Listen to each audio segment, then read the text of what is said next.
Hello everyone, this is professor MH और आज के इस वीडियो में we will discuss lecture number 1 for TY. BCom and TY. BAF semester 5 financial accounting and FA. 5 TY. BAF के अंदर, जिसमें chapter है इंटरनल रिकंस्ट्रक्शन। तो ये जो लेक्चर सीरीज़ स्टार्ट हुई है, इसके अंदर हम लोग बोर्ड में जो आए हुए क्वेश्चन है टी.वाई. बीकॉम और टी.वाई. बैफ में, उसके ऊपर फोकस करेंगे। इससे पहले ये लेक्चर सीरीज़ से पहले ऑलरेडी कुछ वीडियो अपलोड हो चुके हैं इसके, जो TY. BCom and TY. BAF दोनों के लिए एप्लीकेबल रहेगा। लेकिन यहाँ पे जो हम लोग ये लेक्चर नंबर 1 से हम लोग ने जो स्टार्ट किया है, इसके अंदर हम लोग जितने भी बोर्ड के क्वेश्चन हैं उसको लॉजिकली कैसे सॉल्व करना है उसको हम लोग को देखना है। आपको मैं बता दूं कि ये चैप्टर के अंदर इंटरनल रिकंस्ट्रक्शन के अंदर ज़्यादातर जर्नल एंट्रीज आती है और जर्नल एंट्री हम लोग को याद रखने में बहुत डिफ़िकल्टी होती है।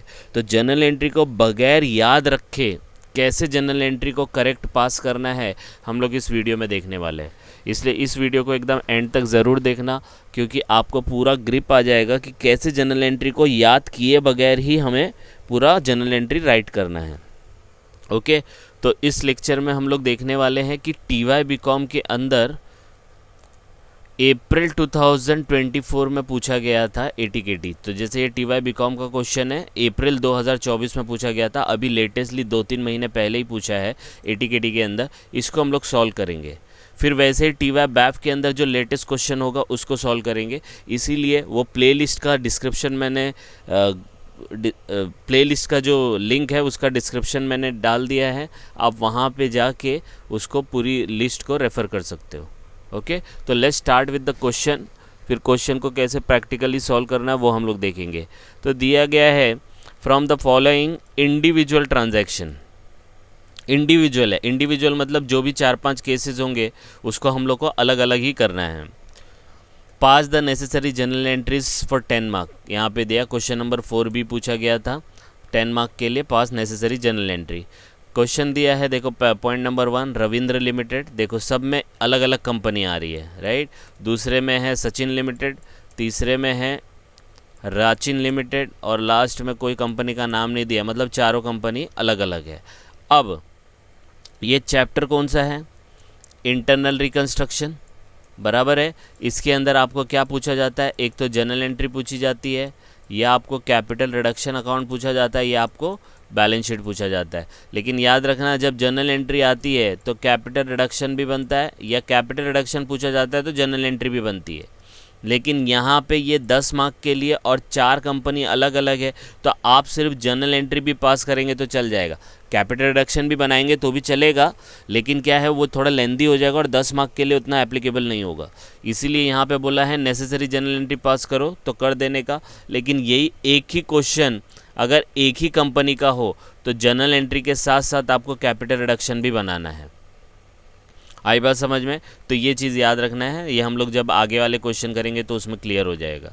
तो लेट्स स्टार्ट विद दिस। यहाँ पे क्या दिया गया है, मैं इसको ऊपर ले लेता हूँ। पहला क्वेश्चन दिया है कि जनरल एंट्री पास करो कि रविंद्र लिमिटेड करके कोई कंपनी है जिसके पास 50,000 इक्विटी शेयर्स हैं 10 रुपये वाले। तो 50,000 इक्विटी शेयर्स है 10 रुपये वाले, तो कितने हो जाएंगे? 5 लाख हो जाएगा। Decided to convert this shares into 100 each. उसको वो कन्वर्ट करना चाहता है कितने में? 10 रुपये वाले शेयर को 100 रुपये वाले में कन्वर्ट करना चाहता है। ठीक है, ये क्वेश्चन है। अब क्वेश्चन तो समझ लिया, अब इसका लॉजिक समझते हैं। लॉजिक देखो कैसे आएगा।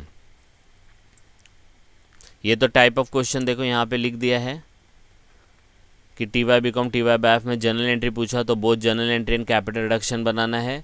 कैपिटल रिडक्शन पूछा तो both journal entry and capital reduction बनाना है। बैलेंस शीट पूछा तो तीनों चीज़ आपको बनानी है। तो इसका स्क्रीनशॉट लेके आप रख सकते हो, और ऐसे ही टाइप के क्वेश्चन आएंगे, इसके ऊपर कुछ नहीं आएगा। ठीक है, अब देखो logic is very important tips useful to solve the practical question. अगर आपने ये कुछ टिप्स हैं, 10 से 11 टिप्स हैं। अब बोलेंगे सर 10 से 11 कौन याद रखेगा? 10 से 11 ही नहीं है, ये 2 या 3 ही टिप हैं, सिर्फ उसको मैंने थोड़ा बड़ा बड़ा करके दे दिया। तो इम्पॉर्टेंट टिप क्या है? सबसे पहला, एसेट जो होता है, एसेट हमेशा डेबिट होता है, याद रखने का। ठीक है, अगर एसेट डेबिट होता है तो लायबिलिटी क्या होगा? क्रेडिट होगा। तो ऐसे देखो पॉइंट बढ़ गया है, अदरवाइज ये एक ही पॉइंट है। तो एसेट डेबिट है तो लायबिलिटी क्या होगा, क्रेडिट होगा। ठीक है, अब थर्ड पॉइंट क्या है, बहुत सिंपल है, एनी इंक्रीज इन डेबिट। अब डेबिट की बात करूंगा तो एसेट याद रखने का, बराबर है, एसेट डेबिट होता है, ये बाय डिफ़ॉल्ट है। तो अगर इंक्रीज हुआ तो डेबिट करो, सेम इफेक्ट, डिक्रीज हुआ तो क्रेडिट करो, ऑपोजिट इफेक्ट। ठीक है, ये वही बात हो गई कि आपके पास कोई आप लोग दो फ्रेंड हो, mister A and mister B. ठीक है, अब दोनों में झगड़ा हो रहा है, तो ये झगड़े को बढ़ाने के लिए और झगड़ा करना पड़ेगा, है ना। तो इंक्रीज करने के लिए कोई भी चीज़ को हम लोग को सेम इफेक्ट पास करना पड़ता है। तो ये दोनों के बीच के झगड़े को अगर बढ़ाना है तो और झगड़ा करो, सेम इफेक्ट, झगड़ा करते रहो बढ़ते रहेगा, झगड़ा करते रहो बढ़ते रहेगा। तो इंक्रीज करने के लिए सेम इफेक्ट, लेकिन अगर आपको डिक्रीज करना है, दोनों के बीच में आपको सुलह करानी है कि भाई झगड़ा मत करो, तो आपको उनको अपोजिट जाना पड़ेगा। एक झगड़ा कर रहा है तो एक को प्यार से बात करना पड़ेगा, दूसरा प्यार से बात कर रहा है तो तीसरे को भी प्यार से बात करना पड़ेगा, जब जाके वो झगड़ा कम होगा। तो डिक्रीज करने के लिए आपको अपोजिट जाना पड़ेगा। तो डेबिट है, तो डेबिट को अगर आपने इंक्रीज किया तो सेम इफेक्ट, बढ़ा दो, बढ़ाने के लिए सेम इफेक्ट डेबिट, तो डेबिट को डेबिट, लेकिन घटाने के लिए, डिक्रीज करने के लिए ऑपोजिट जाने का तो क्रेडिट।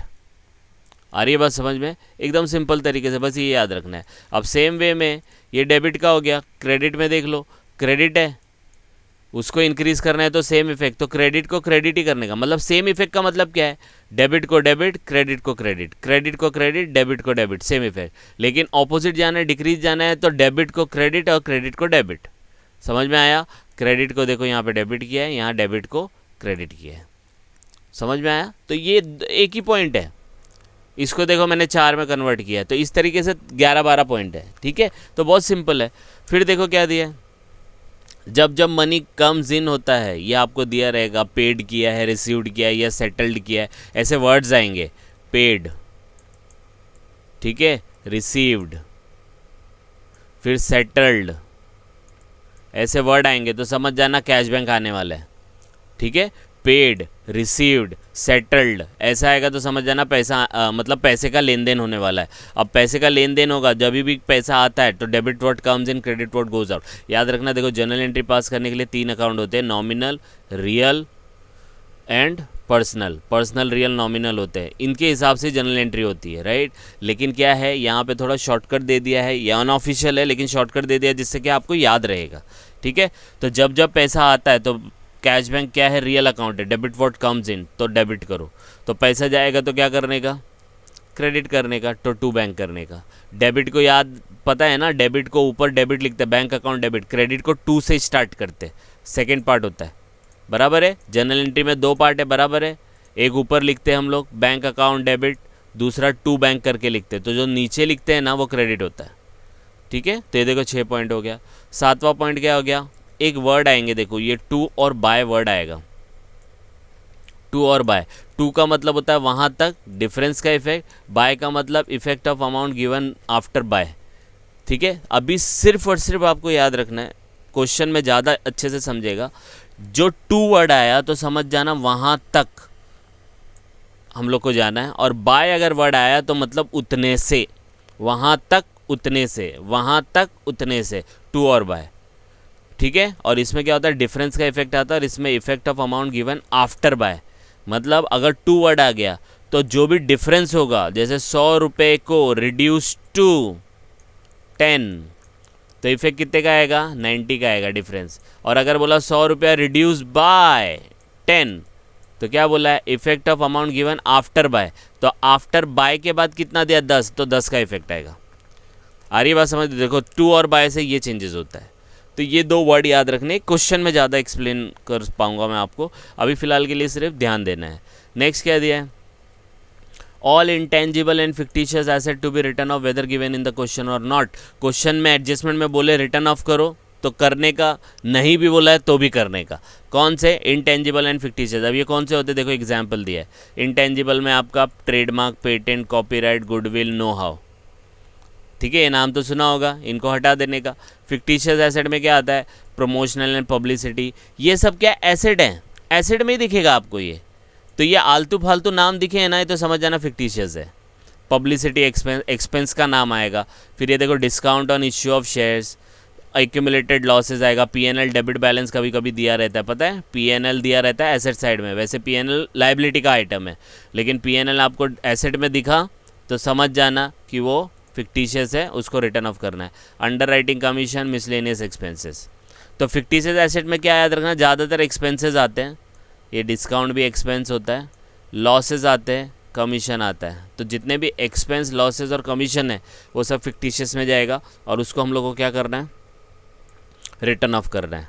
ठीक है, चाहे बोले या ना बोले। अब रिटर्न ऑफ का मतलब क्या है, तो देखो ये 4 वर्ड आएंगे, वेव, रेमिशन, रिटर्न ऑफ, फॉरगो। ये चारों वर्ड आए तो इसका मतलब होता है हटा दो। हटा दो मतलब डिक्रीज़ करना है, ठीक है, डिक्रीज़ करना है। और फिर यहाँ पे देखो, any item which is not given in the balance sheet is adjusted, last part, any item given in the old balance sheet is adjusted, no entry. लेकिन अगर सेम वॉज पेड, रिसीव्ड और settled then entry will come. Example, ये कुछ item होंगे जैसे preference dividend हो गया, reconstruction expense हो गया, ये आपके बैलेंस शीट में नहीं दिए होंगे लेकिन आउटसाइड दिया होगा, तो आउटसाइड का आउटसाइड ही चला गया तो नो एंट्री।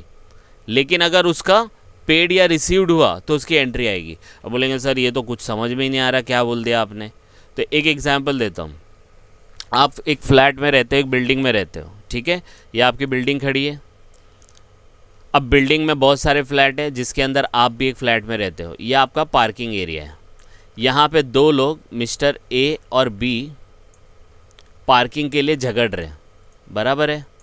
अब दोनों झगड़ रहे हैं, दोनों में हाथापाई भी हो गई। आप लोग यहाँ पे फ्लैट में खड़े होके खिड़की में से देख रहे हैं, तो आप क्या करोगे, होने दो झगड़ा, आप लोग क्या करोगे, विंडो बंद कर लोगे कि नहीं कर लोगे। आपके ऊपर कुछ इफेक्ट आया, कुछ आया क्या, नहीं आया, बराबर है। तो आप वो जैसे ही विंडो बंद किए तो आपसे मतलब ही नहीं है क्योंकि ये बाहर का बाहर है।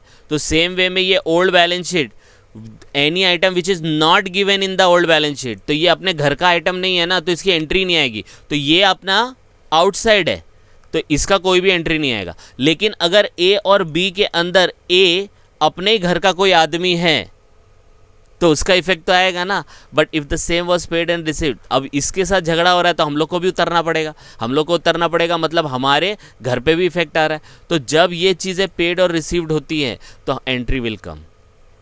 आ रही बात समझ में। अगर आपने विंडो बंद कर लिया तो इसका इफेक्ट नहीं आएगा, लेकिन इसमें से कोई ए या बी अपना ही बंदा निकला या दोनों में से अपने बंदे नहीं है, लेकिन इन लोग ने हाथापाई में ऐसा पत्थर एक दूसरे को मारा, वो पत्थर हमारी विंडो पे जाके लग गया, तो हमारे ऊपर अगर थोड़ा भी इफेक्ट आएगा तो जनरल एंट्री पास करनी पड़ेगी। आ रही बात समझ में। बाहर से बाहर ही झगड़ा कर रहे हो तो कोई भी एंट्री नहीं, लेकिन इसका इफेक्ट अगर हमारे घर पे पड़ा तो हम लोग को एंट्री पास करना पड़ेगा। इसका मतलब यही है। तो any item which is not given in the old balance sheet is adjusted, अगर एडजस्ट हुआ तो नो एंट्री। तो ये दोनों झगड़ा कर रहे हैं, आउटसाइड है ना, ओल्ड बैलेंस शीट में दिया ही नहीं है, अपना आइटम है ही नहीं, और एडजस्ट हुआ तो हमारे पे कोई भी एंट्री नहीं आएगी। लेकिन इन दोनों में से कोई भी हमारे से रिलेटेड है या हमारे घर पे ने पत्थर मारा तो हम लोग को उसकी एंट्री पास करनी पड़ेगी। एग्जाम्पल कैसा है, प्रेफरेंस डिविडेंड है, रिकंस्ट्रक्शन एक्सपेंसेस पेड, ये जब आएगा तो मैं एक्सप्लेन करूँगा। ठीक है, ये 11 पॉइंट हो गया। और अगर ये बिल्कुल भी नहीं समझ में आ रहा है सर क्या बोल दिए, इससे अच्छा रट्टा मारेंगे, मारो रट्टा, कोई प्रॉब्लम नहीं है। इन सब को पूरा एक क्रक्स बनाना है तो ये पॉइंट नंबर 12 देख लो। To cut the long story short, first find out journal entry का एसेट है कि लाइबिलिटी है। तो कोई भी क्वेश्चन आएगा पहले फाइंड आउट करो एसेट है कि लाइबिलिटी है, देन फाइंड आउट इंक्रीज हो रहा है कि डिक्रीज हो रहा है। बस याद रखना, अगर आपको ये प्रैक्टिकल क्वेश्चन सॉल्व करना है इंटरनल रिकंस्ट्रक्शन का, कोई भी इंटरनल रिकंस्ट्रक्शन का, तो आपको फाइंड आउट करना है कि किसके बारे में बात हो रही है, एसेट के बारे में बात हो रही है कि लाइबिलिटी के बारे में, एंड देन फाइंड आउट कि कुछ इंक्रीज हो रहा है कि डिक्रीज हो रहा है। आ रही है बात समझ में, यस और नो। तो अब देखो इसका प्रैक्टिकल क्वेश्चन सॉल्व करते हैं। ठीक है, थोड़ा वीडियो 5 मिनट 10 मिनट बढ़ जाएगा, लेकिन एक बार आपने समझ लिया तो आपके लिए बहुत आसानी होगी। तो let's start with the first item. क्या दिया है, Ravindra Limited having 50,000 equity shares of 10 each decided to convert the shares into equity share of 100 each। अब सबसे पहले मैंने क्या बोला, एसेट है कि लाइबिलिटी है, पहले वो फाइंड आउट करो। तो इक्विटी शेयर्स आर लाइबिलिटी, ठीक है, और लाइबिलिटी क्या होती है, क्रेडिट होती है। बराबर है, अभी बताया था। ये देखो लाइबिलिटी क्या होती है, क्रेडिट होती है कि नहीं होती है ना। अब क्रेडिट होती है, ये याद रखना है, एसेट डेबिट लाइबिलिटी क्रेडिट, तो ये क्रेडिट है, बराबर क्रेडिट है। अब देखो सर, तो डिसाइड हो गया एसेट की लाइबिलिटी है तो लाइबिलिटी खत्म हो गया। अब डिसाइड करो इंक्रीज होगा कि डिक्रीज हो रहा है अमाउंट एडजस्टमेंट के हिसाब से, तो ये इक्विटी शेयर लाइबिलिटी है। Decided to convert these shares into 100 each. अब ये 10 रुपये वाला शेयर है, अब उसको आपको किस में कन्वर्ट करना है, 100 रुपये वाले में। तो आप बोलेंगे सर ये तो इंक्रीज़ हो रहा है, नहीं इंक्रीज़ नहीं हो रहा है, ये 10 रुपये वाली चीज़ है। पूरा का इफेक्ट देखो, कोई आपके घर पे चीज़ पड़ी है, 50,000 चीज़ पड़ी है 10 रुपये के भाव से, आपको उसको कन्वर्ट करना है। जैसे एग्जांपल के तौर पे आपके पास 10-10 रुपये का कॉइन पड़ा है, बराबर है। अब 10-10 रुपये का कॉइन आपके घर में पड़ा है, अब वो चिल्लर बहुत सारा 50,000 कॉइन है, आपको उसको 100 रुपये में कन्वर्ट करना है। तो 100 रुपये की नोट ले लेंगे तो एक बंडल बन जाएगा, बराबर है कि नहीं। तो वो बंडल आपको रखने में आसानी होगी, लेकिन 50,000 कॉइन रखने में डिफ़िकल्टी होगी। तो आपको क्या करना है, ये 10 रुपये वाले शेयर्स को हटाना है, कन्वर्ट करना है, मतलब यहाँ से हटा दो और उसकी जगह पे नया 100 रुपये वाला लेके आओ। ये वही बात हो गई कि 10-10 रुपये वाला कॉइन रहेगा, उसको आपने कन्वर्ट किया 100 रुपये की नोट में, तो इसको हटाना पड़ेगा। ये लाइबिलिटी है, लाइबिलिटी को अब यहाँ से हटाना है, हटाना मतलब डिक्रीज़ करना पड़ेगा और उसकी जगह पे नया लाइबिलिटी लाना पड़ेगा, बराबर है। तो इसको हटाओ, तो ऐसे ही बताया था, देखो यहाँ पे क्रेडिट है।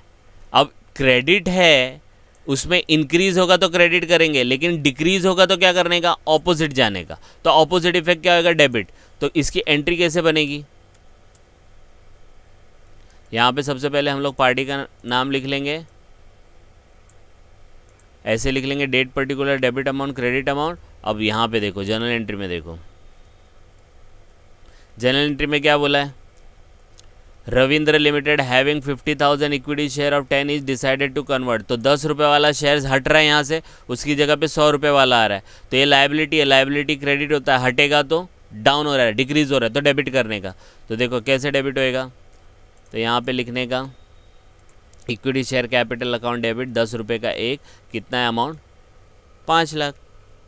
ठीक है, अब ये 10 रुपये वाला शेयर्स किस में कन्वर्ट हो रहा है, 100 रुपये वाले में हो रहा है कि नहीं हो रहा है, यस और नो। तो 100 रुपये वाले में हो रहा है। तो अब जब ये हटा, ये लाइबिलिटी था, लाइबिलिटी हटी तो डेबिट हो गई, हटी मतलब डिक्रीज हो गया। अब उसकी जगह पे नया आ रहा है, नया कौन सा शेयर आ रहा है, 100 रुपये वाला। अब 100 रुपये वाला जब इक्विटी शेयर आएगा तो इक्विटी शेयर बढ़ेगा ना। तो इक्विटी शेयर क्या होता है, लाइबिलिटी होती है, और लाइबिलिटी क्या होती है, क्रेडिट होती है। क्रेडिट अब इंक्रीज होने वाला है तो क्रेडिट इफेक्ट पास करना पड़ेगा। तो इसलिए देखो क्रेडिट इफेक्ट ये 100 रुपये का, और यहाँ पे एंट्री कितना आएगा, 5 लाख, और यहाँ लिखने का बीइंग शेयर कन्वर्टेड। हो गई जनरल एंट्री, समझ में आया, यस और नो। ठीक है, धीरे धीरे अभी देखो ये अलग ढंग से मैं बता रहा हूँ तो आपको थोड़ा सा डिफ़िकल्टी होगा, यार सर ने क्या बता दिया, कुछ समझा नहीं। डेबिट हो रहा है, क्रेडिट हो रहा है, इंक्रीज़ हो रहा है, डिक्रीज़ हो रहा है। आपको सिर्फ और सिर्फ हर क्वेश्चन में ये देखना है लाइबिलिटी है या एसेट है, और दूसरा क्या देखना है, अप हो रहा है या डाउन हो रहा है, बस, और कुछ नहीं देखना है, जनरल एंट्री हो जाएगी। ठीक है, अब बोलेंगे सर ये किया क्यों है, लॉजिक क्या है, तो लॉजिक मैं आपको एक्सप्लेन कर देता हूँ। आपके पास ये 10 रुपये वाला इक्विटी शेयर है, बराबर है। अब 10-10 रुपये रखने से अच्छा है कि एक काम करो ना, 100 रुपये का नोट रख लो। तो कंपनी भी ऐसी करती है, तो कंपनी के शेयर्स बहुत सारे मार्केट में घूमते रहते हैं, तो इतने सारे शेयर्स को ट्रैक करना और सब रिकॉर्ड रखना बहुत डिफिकल्ट है। एक काम करो, 10-10 रुपये वाले, जिसके पास 10 रुपये वाले 10 शेयर्स है, उसको मैं एक 100 रुपये वाला शेयर्स दे देता हूँ। इसीलिए कंपनी इसको कन्वर्ट करती है, इसको कंसोलिडेशन बोलते हैं। क्या बोलते हैं इसको, कंसोलिडेशन। समझ में आया, यस और नो। ठीक है, अब हम लोग देखते हैं दूसरा एडजस्टमेंट। अब दूसरा एडजस्टमेंट क्या है, Sachin limited having 20,000 equity share of 100 each decided to subdivide. Subdivide मतलब डिवाइड करना है। तो 100 रुपये वाले को कितने में डिवाइड कर रहे हैं, 10 रुपये वाला। तो सबसे पहले फाइंड आउट करो, मैंने क्या कहा, एसेट की लाइबिलिटी है, तो डिसाइड करो इक्विटी शेयर क्या है, लाइबिलिटी है। तो लाइबिलिटी क्या होता है, यहाँ पे लिखा है liability always shows credit balance. ठीक है, डिसाइड हो गया। सेकेंड एडजस्टमेंट में they are talking about liability. अब डिसाइड करो इंक्रीज है कि डिक्रीज है, बढ़ रहा है कि घट रहा है। तो ये वाला डिसाइडेड टू सब डिवाइड। अब 100 रुपये वाले को सब डिवाइड करना है। सब डिवाइड मतलब यहाँ से हटाना पड़ेगा ना, 100 रुपये वाला हटेगा, 10 रुपये वाला आएगा तो डिक्रीज होगा। जब चीज़ें हटती हैं कहीं से तो वो वहाँ से डिक्रीज होता है, याद रखना। अभी आप भी एक क्लासरूम में बैठे हो, वहाँ से आपको हटाया, बराबर है, तो वहाँ से कम हो जाओगे ना, डिक्रीज हो जाओगे। तो ये भी 100 रुपये वाला शेयर डिक्रीज होगा, तो लाइबिलिटी है। लाइबिलिटी क्रेडिट होता है, डिक्रीज करने पे क्या करने का, ऑपोजिट इफेक्ट पास करने का। तो देखो any increase in credit, credit करने का, any decrease in credit, debit करने का। तो अगेन इसका भी सेम इफेक्ट आएगा। तो कैसे पास करेंगे, देखो यहाँ पे, तो यहाँ पे हम लोग लिखेंगे equity share capital account debit eight the rate of ₹100। 2 lakh आएगा क्योंकि 20,000 शेयर्स है, 100 के भाव से कितना आएगा, 2 लाख नहीं, 20 लाख आएगा। ठीक है, ये हट गया। अब इसकी जगह पे क्या आ रहा है, 10 रुपये वाला शेयर आ रहा है, तो इक्विटी शेयर कैपिटल सेम आ जाएगा। Equity share capital at the rate of 10, amount आ जाएगा 20 लाख। ठीक है, बीइंग शेयर सब डिवाइडेड। अब बोलेंगे सर ये क्यों किया, अभी देखो इस वाले केस में क्या किया था, 10 रुपये वाले को 100 में कन्वर्ट किया था, और इसमें 100 वाले को 10 रुपये में कन्वर्ट किया था। लॉजिक क्या है, कंपनी ऐसा क्यों करती है, तो कंपनी इसलिए करती है, ये 10 रुपये वाला शेयर्स अगर ज़्यादा हो गया कंपनी के पास तो वो बोलती है यार इतने शेयर्स रखने से अच्छा इसको कंसोलिडेट करो, मतलब 10-10 रुपया रखने से अपने आज चिल्लर बढ़ रहा है तो उसको 100 रुपये में कन्वर्ट कर दो। ठीक है, और दूसरे में क्या हो रहा है, 100 रुपये वाले को 10 में कन्वर्ट कर रहा है। बोल रहे सर अब क्यों कर रहा है, तो अब इसलिए कर रहा है कि हो सकता है ये कंपनी के शेयर जो 100 रुपये का है लोग खरीद नहीं पा रहा है, उसको खरीद सके लोग, तो कंपनी क्या करती है, तो 100 रुपये को 10-10 रुपये में कन्वर्ट कर देती है, राइट। तो अगर कोई नहीं भी खरीदता है तो 10 रुपये का शेयर आराम से खरीद लेगा, तो इसलिए वो क्या करती है 10-10 रुपये में शेयर में कन्वर्ट कर देती है। आ रहा है समझ में लॉजिक। तो ये 2 टाइप का एंट्री हो गया।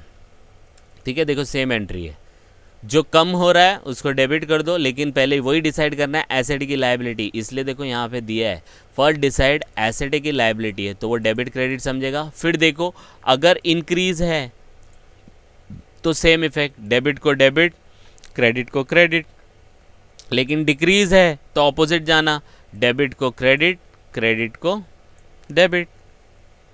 ठीक है, तो ये 2 एंट्री हो गई। अब देखो तीसरा वाला, द मोस्ट कॉम्प्लिकेटेड वन, लेकिन बहुत सिंपल वन। क्या है, the share capital of Rachin limited consisted of 50,000 equity share of 100 is fully paid up. कुछ नहीं से देखना है, क्या देखना है, एसेट की लायबिलिटी है, लायबिलिटी है क्योंकि इक्विटी शेयर लायबिलिटी होता है। लायबिलिटी कौन सा बैलेंस दिखाता है, क्रेडिट है, तो कंफर्म हो गया लायबिलिटी क्रेडिट है। अब सिर्फ डिसाइड करना है अप है कि डाउन है, इंक्रीज हो रहा है कि डिक्रीज हो रहा है। तो देखो 50,000 के शेयर्स है, 100 रुपया fully paid up for the purpose of reconstruction it's decided to subdivide. Subdivide देखो आया था ऊपर, subdivided of shares of 100 each into 25 each. तो ये भी एकदम सिंपल है, यही वाली एंट्री वापस आएगी, लेकिन अमाउंट चेंज हो जाएगा। यहाँ 50,000 इंटू 100 करेंगे तो कितना हो जाएगा, 50 लाख हो जाएगा, लेकिन उसको डिवाइड कितने में कर रहे हैं, 25 रुपये में। तो क्या हो गया, 10 में करो 25 में करो, राइट। तो सेम एंट्री आएगी, ये लायबिलिटी क्रेडिट है, लायबिलिटी क्रेडिट है ये वाला, है ना। अब इसको क्या इंक्रीज नहीं करना है, 100 रुपये वाले को हटा के 25 वाला लाना है ना, यही दिया है ना, 100 रुपये को सब डिवाइड करना है, 25 रुपये में लाना है, तो इसको हम लोग को डिक्रीज करना होगा। तो क्रेडिट को अगर डिक्रीज करेंगे तो डेबिट करने का। देखो इसमें कंफ्यूज नहीं होना, अपने पास 2 ही है, एक डेबिट है और एक क्रेडिट है। बढ़ाने के लिए, अप करने के लिए डेबिट को डेबिट, क्रेडिट को क्रेडिट, लेकिन डाउन करने के लिए ऑपोजिट जाना, डेबिट को क्रेडिट और क्रेडिट को डेबिट। ठीक है, तो ये अपने को डाउन करना है तो क्रेडिट है, डाउन करेंगे तो क्या करेंगे, डेबिट करेंगे। तो एंट्री क्या आ जाएगी, देखो ध्यान से, third entry, equity share eight the rate of ₹100, क्योंकि देखो ना 100 रुपीज़ वाले शेयर्स को ही 25 रुपये में कन्वर्ट करना है, तो 100 वाला यहाँ से हटेगा, इक्विटी शेयर है, लायबिलिटी है, लायबिलिटी क्रेडिट होता है, हटेगा मतलब डाउन होगा, तो डेबिट करने का कर दिया। कितना अमाउंट है, 50 लाख। अब उसके अगेंस्ट में क्या आ रहा है, equity share capital of the rate of 25 is, क्योंकि 25 आ रहा है तो ये इंक्रीज होगा, क्योंकि डिवाइड हुआ ना, 100 वाला चला गया, 25 वाला आ रहा है, 25 वाला कहाँ आ रहा है, इक्विटी शेयर में आ रहा है। इक्विटी शेयर क्या होता है, लायबिलिटी होता है, तो लायबिलिटी उतने से बढ़ेगी, बराबर है। और लायबिलिटी जब बढ़ती है तो हम लोग ने देखा है यहाँ पे क्रेडिट है लायबिलिटी, और इंक्रीज हुआ तो सेम इफेक्ट क्रेडिट करो, ठीक है। तो यहाँ पे देखो क्रेडिट कर दिया, अमाउंट क्या आएगा, अमाउंट सेम रहने वाला है। ये वही बात हो गई, इसको सिर्फ याद रखने के लिए, ये जो चेंज हो रहा है ना 100 का 10 और 10 का 100, 100 का 25 और 25 का 100, तो याद रखना ये वही बात है कि आपके पास चिल्लर है, वो चिल्लर से आप क्या करोगे, नोट में कन्वर्ट करोगे। आ रही बात समझ में, 10-10 का कॉइन बहुत भारी पड़ता है तो 100 रुपये की नोट में कन्वर्ट कर दो, और 100 रुपये की नोट बहुत भारी पड़ती है तो 10-10 रुपये के कॉइन में कन्वर्ट कर लो, ठीक है। यही है, यहाँ पे लिख देंगे हम लोग शेयर कन्वर्टेड, ठीक है। नेक्स्ट, अब उसका सेकंड पार्ट भी बचा है। सेकंड पार्ट क्या बोलता है, इतना पार्ट हो गया, अब यहाँ से बाकी है, इसको मैं हाईलाइट कर देता हूँ। After the member decided to surrender, after that, यहाँ पे दिया आफ्टर दैट, आफ्टर दैट मतलब ये 100 का 25 करने के बाद, the member decided to surrender, surrender मतलब पुलिस में जाके सरेंडर कर दिया, नहीं ऐसा नहीं है। 3 out of 4 share held for reconstruction of the company and the company decided to cancel 1/3 of the surrendered shares. देखो मीनिंग समझेगा तभी एंट्री होगी, नहीं तो नहीं होगी। वीडियो लंबा जा रहा है लेकिन एक बार समझ लेंगे तो आपको पूरा एग्जाम तक पूरा ध्यान में रहेगा। आफ्टर दैट बोला, आफ्टर दैट मतलब ये कंप्लीशन होने के बाद, 100 रुपये का 25 में कन्वर्ट होने के बाद, मतलब ये एंट्री होने के बाद क्या हो गया, 100 रुपये वाला शेयर निकल गया, 25 रुपये वाला शेयर आ गया, बराबर है। तो अपने पास अभी ये है, क्लियर है। अब ये 25 रुपये वाले शेयर्स में after that member decided to surrender, surrender मतलब सबमिट कर देना 3 out of 4 share. 3 out of 4 का मतलब क्या है, इसको बोल्ड कर देता हूँ। 3 out of 4 मतलब 3/4।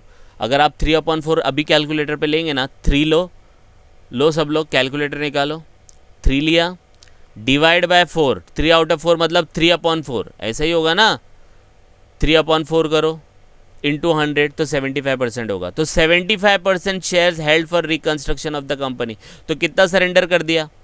तो आपके पास कितने शेयर्स है, 50 लाख के 25 रुपये के हिसाब से अगर मैं इसको कन्वर्ट करूँ तो कितने होंगे, 20,000 शेयर्स होंगे। देखो यहाँ पे तो 20,000 शेयर्स में से उसने कितना सरेंडर कर दिया, मेंबर्स ने, मेंबर्स मतलब जिनके पास शेयर्स थे 75%। तो अब सरेंडर किया, इसका मतलब देखो, अब देखो एंट्री भी समझनी है, मीनिंग भी समझना है। तो अब देखो सबसे पहले डिसाइड करो, मैंने क्या कहा, एसेट की लायबिलिटी, तो they are talking about shares, shares are liability, बराबर है। तो लायबिलिटी हो गया, तो देखो liability always shows credit balance, liability always shows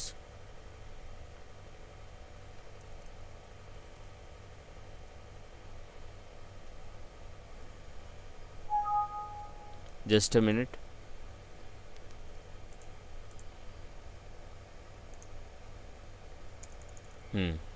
liability always shows credit balance.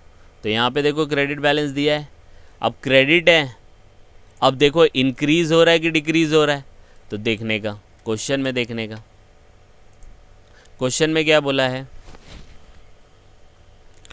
Decided to surrender 3 out of 4 share held for reconstruction of the company. जब तक shares market में होते हैं वो कंपनी की लायबिलिटी होती है, और जैसे ही वो सरेंडर हो जाएंगे तो उतना कम हो जाता है। तो इसका मतलब क्या है, कम होगा ना जब सरेंडर होगा। फिर से बता रहा हूँ, जब तक कंपनी के शेयर्स मार्केट में हैं तो वो उसकी लायबिलिटी होती है, लायबिलिटी मतलब क्रेडिट में दिखता रहेगा, बराबर है। अब सरेंडर होगा तो जो मार्केट में शेयर्स हैं वो शेयर्स किसके पास आ जाएंगे, कंपनी के पास आ जाएंगे। किसके पास आएंगे, कंपनी के पास। तो उतना शेयर कैपिटल क्या हो जाएगा, कम हो जाएगा, बराबर है। अभी जैसे एग्जाम्पल के तौर पे आपकी कोई कंपनी है, आपकी ओला की कंपनी है, और ओला में आपकी 100 गाड़ियाँ हैं, 100 गाड़ियाँ पूरे इंडिया में चल रही हैं एग्जाम्पल के तौर पे।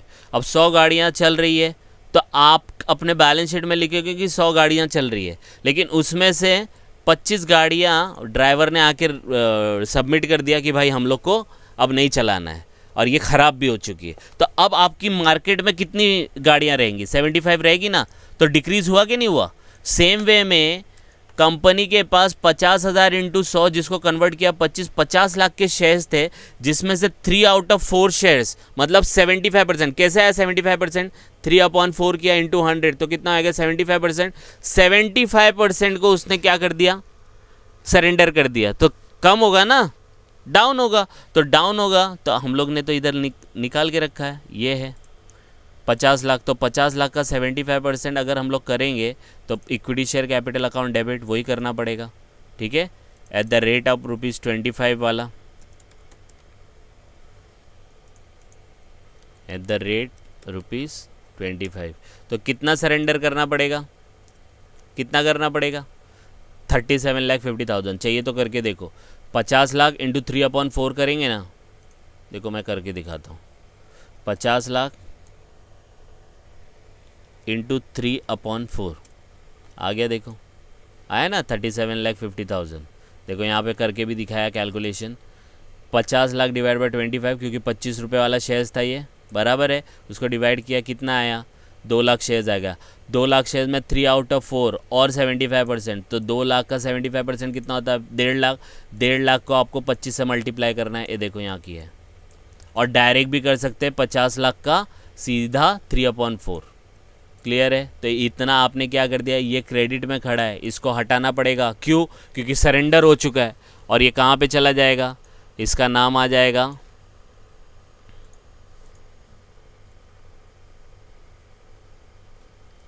टू शेयर सरेंडर्ड, ठीक है, यहाँ पे हम लोग लिख देंगे टू शेयर सरेंडर्ड ये, और यहाँ पे आ जाएगा बीइंग शेयर सरेंडर्ड करके। तो equity share capital account debit to share surrender, क्योंकि शेयर सरेंडर हम लोग को दिखाना पड़ेगा कि भाई शेयर सरेंडर हो चुका है। समझ में आया? ये देखो ये थोड़ी ट्रिकी एंट्री है, लेकिन इस तरीके से एंट्री पास करेंगे। इसको मैं हाईलाइट कर देता हूँ तो आपको दिखेगा। Equity share capital account debit इतना कैसे आया? 37,50,000, 50 लाख का 75% निकाला। क्लियर है? देखो आगे। तो ये तो सरेंडर हो चुका है। एंड बोला है, एंड बोला है, इसका मतलब आगे भी कुछ करना है भाई। इसको एंड क्या करना है? And the company decided to cancel 1/3 of the surrendered shares. अब देखो कंपनी डिसाइड कर रही है कि सरेंडर शेयर को भी अब क्या करूं, सरेंडर शेयर्स को भी आप क्या करो? कैंसिल करो। लेकिन पूरा नहीं कैंसिल करना है, कितना करना है? 1/3। मैंने क्या कहा? डिसाइड करो पहले एसेट की लायबिलिटी। लायबिलिटी है, क्यों? क्योंकि शेयर्स की बात हो रही है। लायबिलिटी क्या होता है? लायबिलिटी क्रेडिट होता है कि नहीं होता है? क्रेडिट है। अब क्रेडिट को आपको क्या करना है? कैंसिल करना है। देखो क्वेश्चन में कैंसिल करना है। कैंसिल मतलब वहाँ से हटना पड़ेगा, उसको हटना पड़ेगा मतलब डाउन करना पड़ेगा, क्रेडिट करना डिक्रीज करना पड़ेगा। तो देखो यहाँ पे लायबिलिटी है, क्रेडिट है, क्रेडिट को डिक्रीज करना है तो क्या करना पड़ेगा? ऑपोजिट जाना पड़ेगा, डेबिट करना पड़ेगा। तो देखो एंट्री कैसे आएगी। एंट्री अपना शेयर सरेंडर देखो किधर है? लायबिलिटी क्रेडिट में खड़ा है कि नहीं खड़ा है? 2 का मतलब क्रेडिट होता है, चेक कर लो ना, ये देखो ना, ये क्रेडिट अमाउंट है तो क्रेडिट में खड़ा है ये। अब इसको कैंसिल करना है, कैंसिल मतलब यहाँ से हटाना पड़ेगा। तो ये शेयर सरेंडर क्रेडिट है, हटेगा तो डिक्रीज होगा तो आ जाएगा डेबिट। और कितना अमाउंट आएगा?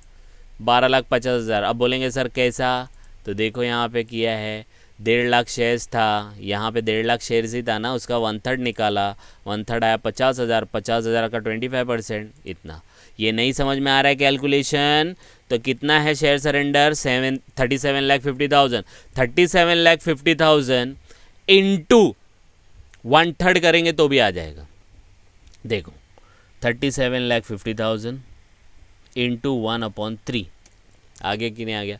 Share surrender account debit. अब इसको कैंसिल करना है तो कैंसिल हो गया ना, ये क्रेडिट में था, कैंसिल किया, वहाँ से हटेगा तो डेबिट कर दिया। देखो डेबिट कर दिया, डेबिट, ये वाला कॉलम डेबिट होता है, ये कॉलम क्रेडिट होता है। अब इसके अगेंस्ट में तो कुछ लिखना पड़ेगा ना, इसके अगेंस्ट में हम लोग को लिखना पड़ेगा टू कैपिटल रिडक्शन, ये क्योंकि ये रिडक्शन हो रहा है। कोई भी इंक्रीज़ और डिक्रीज़ होता है, याद रखना, कोई भी इंक्रीज़ या डिक्रीज़ होता है, कोई भी इंक्रीज़ और डिक्रीज़ वो कैपिटल रिडक्शन अकाउंट से ही जाएगा।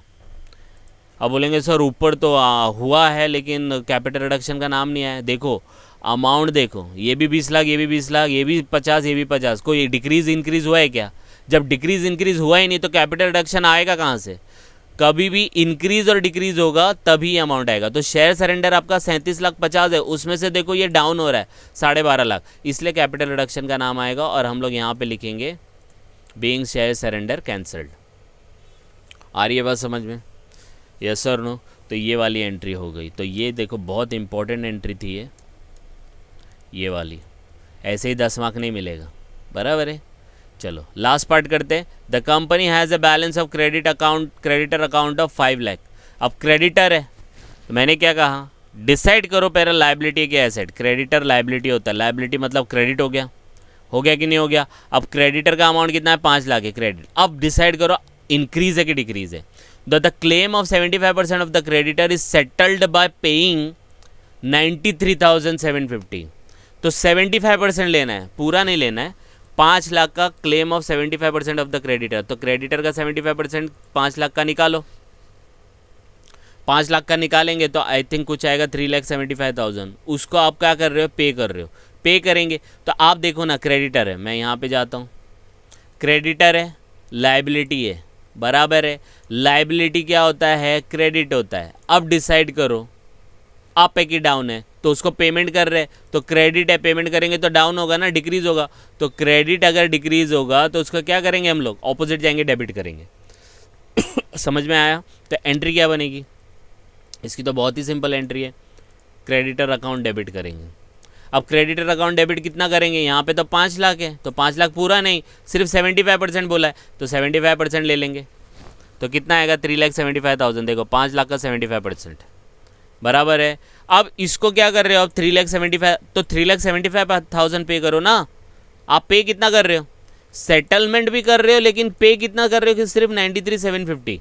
तो 93,750 कर रहे हो, कैश बैंक में ही करोगे पे सेटल। मैंने बताया था ना, पेइंग कैश, कैश बोल भी दिया। सेटलमेंट हो, पेड हो, रिसीव्ड हो तो कैश बैंक आएगा। अब देखो कैश बैंक है, कैश बैंक क्या होता है? एसेट होता है, लाइबिलिटी होता है? एसेट होता है। अब आप पे करोगे, आपकी कंपनी है, आप पे कर रहे हो तो कैश जाएगा, बराबर है। Debit what comes in, credit what goes out. देखो यहाँ पे लिखा भी है, whenever money comes in तो bank account debit, whenever money goes out तो टू बैंक करने का। तो टू बैंक करेंगे, गोज आउट हो रहा है ना, यहाँ पे पेमेंट कर रहे हो आप तो गोज आउट होएगा। तो इसलिए देखो इसकी एंट्री, तो यहाँ पे मैं लिखूँगा टू कैश बैंक और अमाउंट कितना लिखूँगा? 93,750। तो क्रेडिटर अकाउंट डेबिट 3,75,000, क्योंकि 75% ही करना है। टू कैश बैंक इतना, क्योंकि इतना पेमेंट करने को बोला है।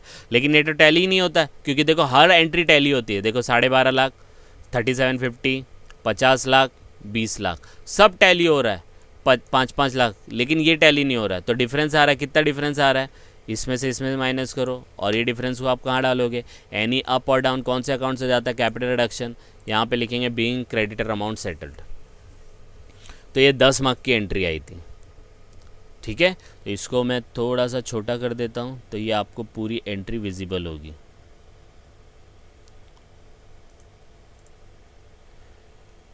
ठीक है, थोड़ा सा छोटा दिख रहा है लेकिन आपको ये विजिबल रहेगा, ये देखो, ठीक है। तो आप इसको गो थ्रू कर लो, कुछ डाउट आएगा तो आप लोग कमेंट करके बता सकते हैं। And please like and subscribe for more videos. Thank you.